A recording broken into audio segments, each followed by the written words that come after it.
Bapak Ibu Saudara, kita bersyukur untuk kasih setia Tuhan yang tidak pernah berkesudahan, selalu baru setiap hari.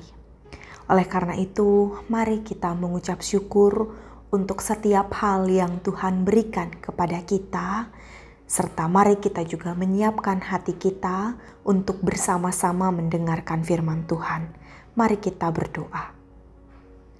Ya Allah, kami bersyukur untuk kasih setiamu di dalam kehidupan kami.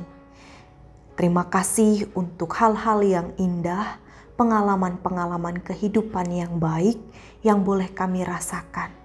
Agar kami pun dapat hidup semakin baik, dapat hidup memuliakan-Mu. Sebentar kami akan membaca dan merenungkan firman Tuhan.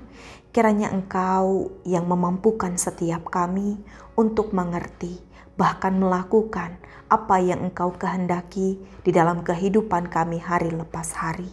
Curahkanlah Roh Kudus-Mu ke dalam hati dan pikiran kami untuk menerangi kami. Berfirmanlah ya Tuhan, kami siap untuk mendengarkan. Di dalam nama Yesus Kristus kami mengucap syukur dan berdoa.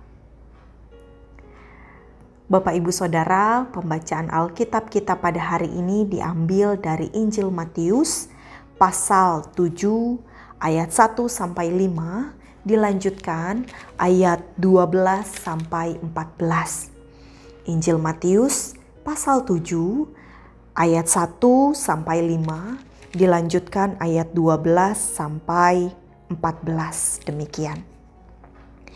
Jangan kamu menghakimi supaya kamu tidak dihakimi. Karena dengan penghakiman yang kamu pakai untuk menghakimi, kamu akan dihakimi, dan ukuran yang kamu pakai untuk mengukur akan diukurkan kepadamu. Mengapakah engkau melihat selumbar dari mata saudaramu, sedangkan balok di dalam matamu tidak engkau ketahui? Bagaimanakah engkau dapat berkata kepada saudaramu, biarlah aku mengeluarkan selumbar itu dari matamu, padahal ada balok di dalam matamu? Hai orang munafik, keluarkanlah dahulu balok dari matamu, maka engkau akan melihat dengan jelas untuk mengeluarkan selumbar itu dari mata saudaramu. Ayat 12, segala sesuatu yang kamu kehendaki supaya orang perbuat kepadamu, perbuatlah demikian juga kepada mereka.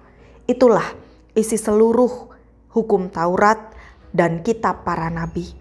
Masuklah melalui pintu yang sesak itu, karena lebarlah pintu dan luaslah jalan yang menuju kepada kebinasaan, dan banyak orang yang masuk melaluinya.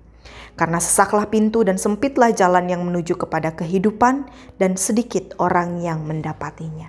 Sampai sedemikian pembacaan Alkitab kita pada hari ini. Bapak Ibu Saudara, di dalam kehidupan kita, mungkin kita sudah sering bertemu dengan orang-orang yang bisa dengan mudahnya berkomentar tentang orang lain. Kalau bahasa zaman sekarang, pakai bahasa media sosial begitu ya, dalam tanda kutip para netizen lah.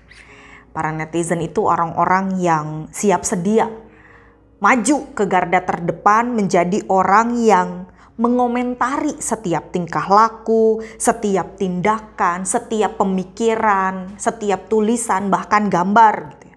Mereka seolah-olah jadi orang yang paling tahu, paling mengerti tentang apa yang terjadi di dalam kehidupan orang tersebut. Bahkan zaman sekarang proses menghakimi itu bisa lebih mudah dan lebih sering terjadi karena media sosial yang memudahkannya. Fakta bisa diputarbalikan, yang benar bisa jadi salah, yang salah pun bisa jadi benar. Misalnya, ini hanya contoh begitu ya Bapak Ibu, kita kasih bantuan kepada orang lain, tulus, lalu tidak sengaja ada yang memfoto. Karena bagus, kita masukkan, posting di dalam media sosial kita. Lalu tiba-tiba terdengarlah desas-desus ke telinga kita. Katanya ada orang yang bilang kita memberikan bantuan itu supaya kita terkenal, supaya kita bisa dilihat oleh orang-orang lain. Katanya motivasi kita memberi itu ya bukan tulus membantu orang lain begitu ya, tapi untuk kepentingan diri sendiri dan lain sebagainya. Atau mungkin kita juga mengingatkan orang lain dengan maksud baik, tetapi dihakimi, ingin menjatuhkan orang tersebut dan lain sebagainya. Nah, ini juga sama dengan gosip begitu ya Bapak Ibu. Salah satu bagian dari menghakimi adalah tentang bergosip. Semakin buruk orang tersebut, semakin negatif orang tersebut, semakin kecil ia tampaknya di hadapan kita ya, maka semakin disukai gosip-gosip tersebut. Maka mari kita refleksikan Bapak Ibu Saudara, maukah kita menjadi orang yang dihakimi? Maukah kita orang menilai kita dengan alasan yang sangat tidak masuk akal, yang tidak kita lakukan, bahkan mungkin terpikir sedikit pun oleh kita tidak gitu ya. Sebut sajalah istilahnya sebagai kambing hitam. Adakah dari kita yang suka jadi kambing hitam? Kalau makan daging kambing ya itu enak, ada banyak jenis makanan kambing. Ada sate kambing, tongseng kambing, tengkleng kambing ya, semua enak lah. Banyak dari kita yang suka makan makanan ini, termasuk saya. Jenis perkambingan yang ini enak. Tapi kalau jadi kambing hitam, ya siapa yang mau? Siapa yang menyenangkan? Ada dari kita yang dengan senang hati, wah saya jadi kambing hitam, saya mau, ayo hakimi saya tidak apa-apa dikomentari di belakang saya suka digosipkan, ayo gosipkan tentang saya. Saya rasa tidak ada dari kita yang betul-betul suka menjadi kambing hitam. Karena tidak ada enak-enaknya, gak ada sehat-sehatnya, gak ada manis-manisnya. Malah buat kita mual karena asam lambung naik, stres begitu ya Bapak Ibu. Nah, ini hal yang Yesus katakan tentang menghakimi. Kita perlu hati-hati tentang menghakimi. Jika kita tidak ingin dihakimi sedemikian oleh orang lain yang ada di sekitar kita, maka jangan pula kita melakukan itu terhadap orang lain. Menghakimi orang lain adalah sifat yang paling dibenci oleh Yesus. Di ayat 1 Yesus dengan tegas melarang kita untuk menghakimi orang lain. Tetapi dalam hal ini bukan berarti Yesus melarang ada lembaga peradilan atau Yesus menyuruh kita tidak peduli terhadap sesama kita. Ya sudah, urusan masing-masing, urus urusan masing-masing saja. Kepedulian terhadap sesama itu sangat penting sebab kita ini adalah makhluk sosial. Kita diciptakan oleh Tuhan bersama-sama dengan komunitas yang lain. Kita juga diciptakan oleh Tuhan jelas dengan akal budi. Kita tahu apa yang baik, apa yang benar. Kita tahu apa yang diinginkan Tuhan, apa yang tidak diinginkan Tuhan. Kita bisa menilai apa yang baik dan apa yang buruk, sesuai dengan perintah Allah atau tidak. Sehingga kita bisa sebetulnya memperhatikan sesama kita, apakah ia sudah keluar jalur atau masih tetap di poros yang benar dalam mengikut Kristus. Akan tetapi ketika kita mengingatkan orang lain, maka kita perlu perhatikan juga di ayat yang selanjutnya. Jangan kita jadi orang yang munafik, menganggap diri paling benar, menganggap diri paling suci, paling tahu segalanya, paling yang lain, paling berkuasa dibandingkan yang lain, sedangkan orang lain tidak. Kita menciptakan standar melalui diri kita sendiri, bukan standarnya kita ciptakan dari Allah. Hal ini sama seperti yang dilakukan oleh orang-orang Farisi, ahli-ahli Taurat, orang-orang Saduki. Mereka dengan pongahnya menganggap diri lebih suci. Mereka dengan pongahnya mau menjatuhkan Yesus dengan cari kesalahan-kesalahan mereka. Standarnya dengan apa? Ya standarnya melalui diri mereka sendiri. Kita mesti ingat bahwa kita ini adalah orang-orang yang berdosa. Kita bisa selamat hanya karena oleh anugerah Allah. Kita tidak bisa menyelamatkan diri kita sendiri. Sehingga kita bukan Allah dan kita tidak punya kuasa apapun untuk menilai orang lain. Apakah itu baik, apakah itu buruk sesuai dengan standar yang kita punya. Kita bukan Allah yang tahu latar belakang orang tersebut. Kita bukan Allah yang tahu apa isi hati dan pikiran dan seluruh kehidupan yang dijalani oleh orang tersebut. Jangan-jangan orang itu punya masalah yang betul-betul menyiksanya sehingga ia mau keluar dari permasalahan itu dengan cara seperti itu. Atau jangan-jangan setiap malam ia menangis karena sesuatu sehingga ia melakukan apa yang kita pandang menurut standar kita itu buruk. Jangan-jangan apa yang kita katakan tentangnya sama sekali tidak mencerminkan apa yang ia pikirkan dan ia lakukan. Makanya kita perlu hati-hati Bapak Ibu Saudara di dalam memberikan penilaian terhadap orang lain. Kita perlu lihat dulu ke dalam diri kita. Seperti yang Yesus katakan di dalam ayat 4 sampai ayat 5. Bagaimanakah engkau dapat berkata kepada saudaramu, biarlah aku mengeluarkan selumbar itu dari matamu, padahal ada balok di dalam matamu. Hai orang munafik, keluarkanlah dulu balok dari matamu, maka engkau akan melihat dengan jelas untuk mengeluarkan selumbar itu dari matamu. Kalau kita perhatikan ini mirip ya dengan bahasa Indonesia, peribahasa bahasa Indonesia. Gajah di pelupuk mata tak tampak, semut di seberang lautan tampak. Ini adalah ciri-ciri orang munafik. Gimana caranya kita bisa melihat orang lain dengan jelas? Ada selumbar tuh di matamu. Padahal mata kita sendiri dibutakan oleh balok yang besar. Bagaimana bisa kita betul-betul memberikan penilaian dan perhatian terhadap orang tersebut kalau diri kita sendiri tidak bisa melihat apa yang terjadi pada diri kita? Bukan menjadi berkat. Orang malah menganggap kita yang aneh dalam tanda kutip. Mohon maaf ya Bapak Ibu. Karena kita tidak menunjukkan nilai apa yang seharusnya orang lain punya. Karena kita tidak menunjukkan bagaimana kasih itu yang sesungguhnya keluar dari dalam hati kita. Karena kita hanya bisa menunjuk, kita hanya bisa menilai, kita hanya bisa mengomentari orang lain. Itu yang Yesus benci dari kemunafikan dan menghakimi. Oleh karena itu, Bapak Ibu Saudara, jangan sampai kita menilai orang lain dengan seenaknya tanpa terlebih dulu bercermin, tanpa terlebih dulu berefleksi, dan terlebih dulu memperbaiki diri. Kalau kita menilai orang lain, maka nilailah orang tersebut dengan objektif. Sebelum kita menilai orang lain, kalau kita harus menilai orang lain dan memperingatkan ia tentang hal yang ia lakukan ternyata sudah tidak menjadi berkat untuk orang-orang yang ada di sekitarnya, minta hikmat dari Tuhan. Minta Roh Kudus yang pimpin, minta Roh Kudus yang bimbing, supaya kita pun sama-sama belajar untuk menjadi pengikut Kristus yang baik.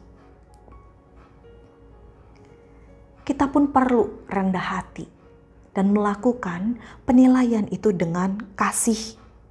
Sekali lagi, supaya kita bisa bersama-sama bertumbuh.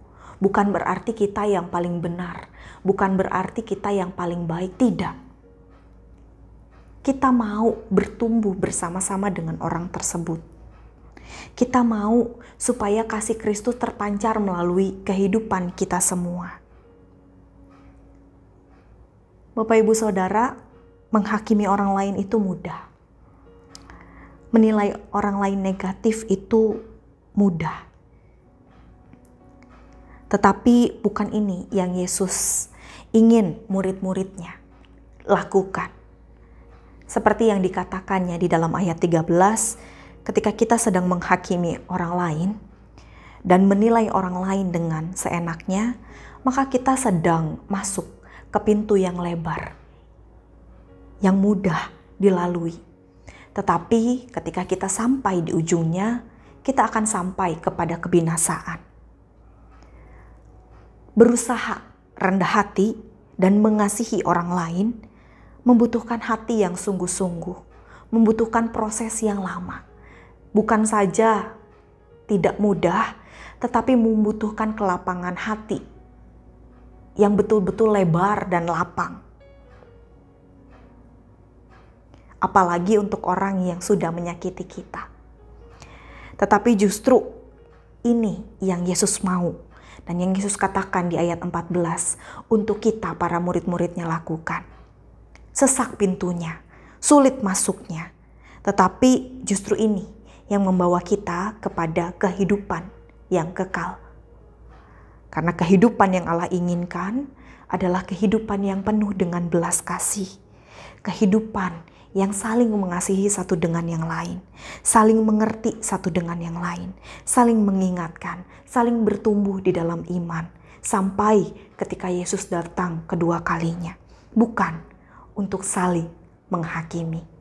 Kiranya Allah yang memampukan kita semua untuk melakukan apa yang Ia firmankan.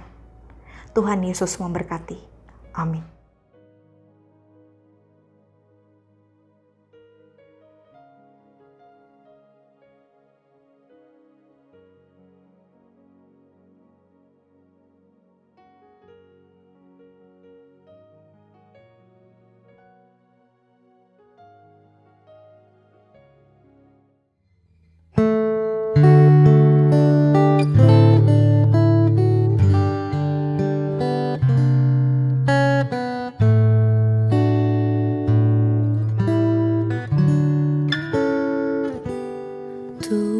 Tuhanku, bila hati kawanku terluka oleh tingkah ujarku dan kehendakku jadi paduku,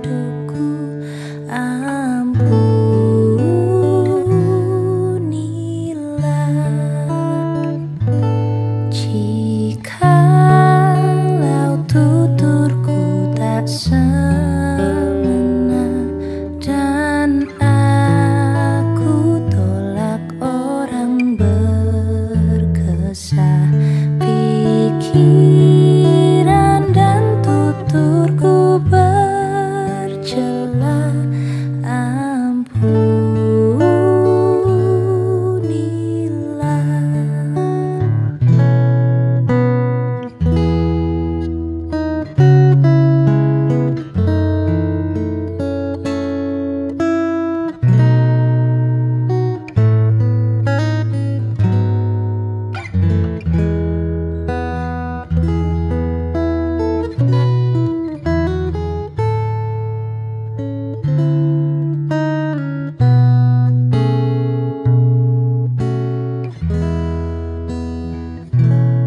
dan hari ini aku bersembah serta padamu Bapa berserah, berikan daku kasih-Mu mesra.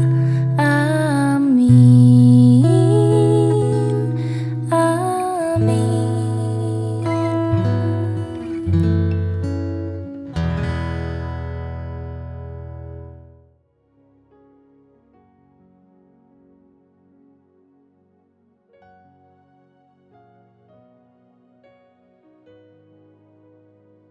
Mari kita berdoa syafaat.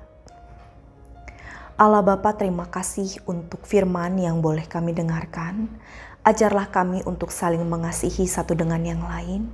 Berikanlah kepada kami hikmat di dalam kami berpikir, berkata-kata, bertingkah laku, agar apapun yang keluar dari dalam kami, itu semua merupakan cerminan Engkau, agar banyak orang juga yang memuliakan nama-Mu. Juga pada saat ini kami mau bersyukur untuk kehidupan kami yang boleh Engkau tambahkan kepada kami. Biarlah kami mengisi setiap hidup kami, mengisi langkah kami dengan hal-hal yang baik seturut dengan firman-Mu. Biarlah kami juga di dalam setiap rencana-rencana kami selalu menempatkan Engkau di posisi yang pertama, agar apapun yang terjadi, meskipun rencana kami tidak sesuai dengan apa yang kami inginkan, itu terjadi, tetapi biarlah kami pun rendah hati untuk menerima apa yang Engkau rancangkan di dalam kehidupan kami hari lepas hari. Maka ya Bapa, bagi setiap kami yang punya pergumulan kehidupan, kiranya Engkau meneguhkan setiap kami, agar kami pun di dalam setiap pergumulan kami bisa mendapatkan kelegaan yang hanya daripada-Mu saja. Bagi saudara-saudara kami yang sedang lemah tubuh, kiranya juga Engkau yang menyembuhkan mereka, kiranya Engkau yang menjamah mereka satu persatu melalui makanan, minuman, dan obat-obatan yang dikonsumsi, agar mereka pun di dalam kehidupan mereka bisa merasakan sukacita karena mukjizat yang Engkau berikan kepada mereka. Bagi saudara-saudara kami juga yang merawat orang-orang yang sakit, kiranya Engkau yang menyertai, memberikan kesabaran, memberikan kekuatan, memberikan kesukacitaan, agar kesukacitaan yang mereka rasakan boleh juga mereka bagikan kepada rekan, saudara, keluarga yang sedang lemah tubuh, agar menjadi kekuatan di tengah-tengah rasa sakit yang mereka alami. Juga kami berdoa untuk GKI Gading Serpong di dalam setiap tugas tanggung jawab pelayanannya. Tuhan, kiranya Engkau memampukan GKI Gading Serpong agar dapat menjadi perpanjangan tangan-Mu di dunia ini. Juga kami berdoa bagi bangsa dan negara kami. Tuhan, kiranya Engkau menyertai bangsa dan negara kami, agar bangsa dan negara kami pun dapat memiliki pemimpin yang baik dan dapat menyejahterakan rakyat Indonesia. Untuk setiap hal di kehidupan kami, setiap aktivitas yang akan kami lakukan, kami menyerahkan seluruhnya ke dalam tangan-Mu. Biarlah Engkau yang melindungi kami, memberkati kami, memampukan kami menjadi pengikut-Mu yang sejati. Di dalam nama Tuhan Yesus Kristus, inilah doa kami. Amin.